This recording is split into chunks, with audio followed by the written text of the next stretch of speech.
I'm Charlotte Littlefield. I'm George Butler. Welcome back. And we have in the studio with us tonight Dr. John Breeding. John, you were sharing a thought. Would you please continue?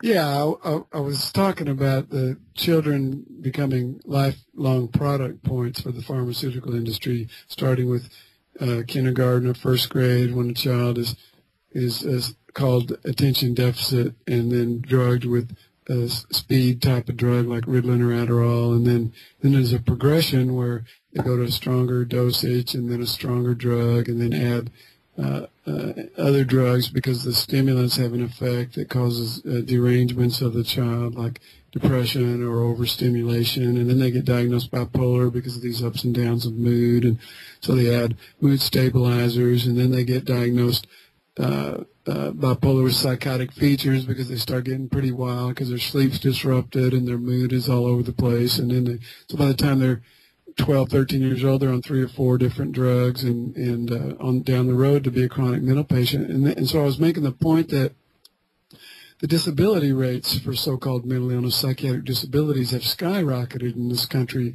And I was saying that in 1900, it was estimated that the rates of disability for adult Americans for so-called mental illness or psychiatric disabilities was about 1 in 2,000 adult Americans, estimated by the numbers of people incarcerated in institutions, psychiatric institutions in this country.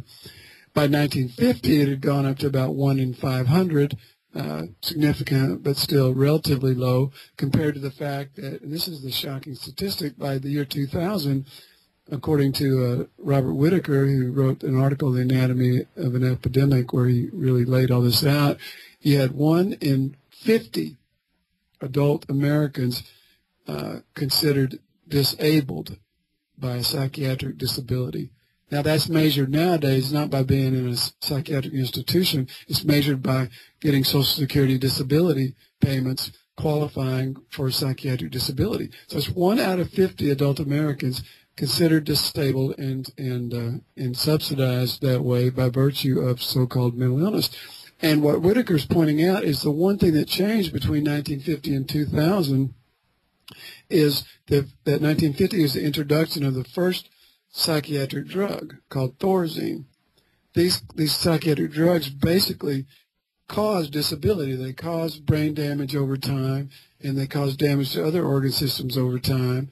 And so what you've got is a drug-induced skyrocketing rates of permanent chronic disability, all starting with some diagnosis of a child or a young adult or whoever, because of some struggle in school or life, or because of somebody's judgment that they're struggling in school or life, and then labeled and stigmatized as having a mental illness, the assumption being that mental illness is biologically or genetically based. The chemical imbalance theory is the most popular. Second most popular would be the bad gene theory. That justifies giving someone a toxic, addictive, brain and body damaging drug and calling it their medicine. And so you were asking originally about long-term results. So the long-term results are bad. In regards to the kids called ADHD and stigmatized that way, these drugs don't do anything good. There's no long-term positive outcome on anything, socially, academically, behaviorally, whatever. At best, for those who desire this, they create conformity and orientation towards productivity for a little while in the classroom amongst sort of boring, mundane, repetitive tasks. In other words, it's a good, quiet, cooperative student for some kids. That's considered a desirable therapeutic effect. Wow. That's so what we're doing is we're using these drugs, or they have evolved into a warehousing type of situation. And we're warehousing our children in these schools, and they're not coming out with any knowledge or any education. So the psychotropic drugs, how do they enter in? Is there an inducement of psychotic fits or psychotic episodes by some of these psychotropic drugs that are being used? Yeah, well, psychotropic, basically it comes from psyche and tropine, and it means aim toward the psyche. So psychotropic drug is synonymous with psychoactive drug. It's synonymous with psychiatric drug. there's various classes of psychiatric drugs. You know, there's the stimulant drugs or the speed trap drugs that we've been talking about, like Ritalin and Adderall. There's a so-called antidepressant, which basically means, again, another upper effect profile, amphetamine type effect profile. So that's your Prozac, Paxil, Zoloft, Effexor, Celexa, Remeron, like that.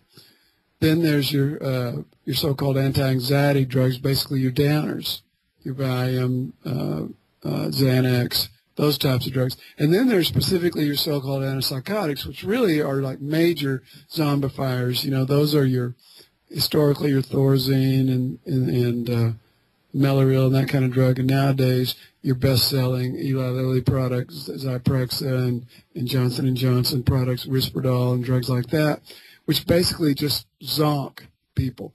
Those are that class of drugs was originally developed just in the word that you used, George, about warehousing. Basically, people back in the day in 1950 were warehoused in the back wards of these state hospitals, and they used electroshock.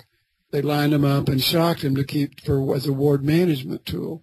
Then once they came in with Thorazine in 1950 and that class of drugs, instead of having to consistently shock people or lobotomize them by sticking an ice pick in the eyeball and disconnecting the frontal lobes, they could then use these chemical lobotomizers and keep people controlled and subdued that way. And that's basically what's happened, and that's what continues to happen, although mostly on a so-called outpatient basis in the community instead of in the state hospitals long term. Now so that's basically how it works. It is true that a so-called side effect, and I don't like the word side effect because there are no side effects, there's just effects of these drugs. One effect for a lot of people of these various classes of these drugs is that they do actually induce a psychotic state. And that's what I was saying earlier about starting on the stimulant drugs and then on down the road the child is labeled bipolar with psychotic features and then gets on an antipsychotic drug. That's an example of where the drug itself induced the state that then gets called psychosis. So yeah, that happens for sure. The way I see it, and I've originated, and I don't know if I'm the only one, but a concept called social synergy. And it puts forward the idea that we're taking many of these negative things, whether it's drugs or alcohol or whatever, and bad teachings and bad habits, and we're synergistically confluencing those together, and we have an increasingly number of very bad outcomes. Do you see some kind of a similarity to that, to what in your practice today? Well, sure, yeah. I mean, if you look at it at a social political level, you know, I mean, here at Brave New Books and in this community that listens a lot to your radio show, you know, you got a lot of awareness about, you know, energy moving towards police-state dynamics, about a lot of sensitivity to issues of freedom and liberty, right? You know, yeah. So you look at the Patriot Act, you know, you look at Homeland Security, you look at various other ways that involve intrusion into individual life and privacy and liberty interests. That interfaces with psychiatry, and we could talk about that after the break. Yeah, let's take a break here. Welcome back to The Secret Truth. I'm George Butler, along with Charlotte Littlefield, and welcome back, Dr. John Breeding. Thank you very much. John, how does this description of what's going on in America today, how does that impact our liberties and our freedoms? Give us your opinion on that. Well, there's 1.5 million Americans approximately every year that are incarcerated and forcibly injected with toxic poisonous substances every year who have not committed any kind of crime. That sounds pretty astounding, doesn't it? You know, and how does that happen? 1.5 million adult Americans forcibly incarcerated, locked up, forcibly injected with toxic, subduing, addictive, poisonous substances every year. In Austin, Texas, it's hundreds and hundreds every month. Now, you know, does everybody understand where that's coming from? You might, by the virtue of what I've been talking about, but otherwise you might just wonder, is this some secret detention camp that Alex Jones has been talking about or something like that? Well, no, it's called your psychiatric hospital system.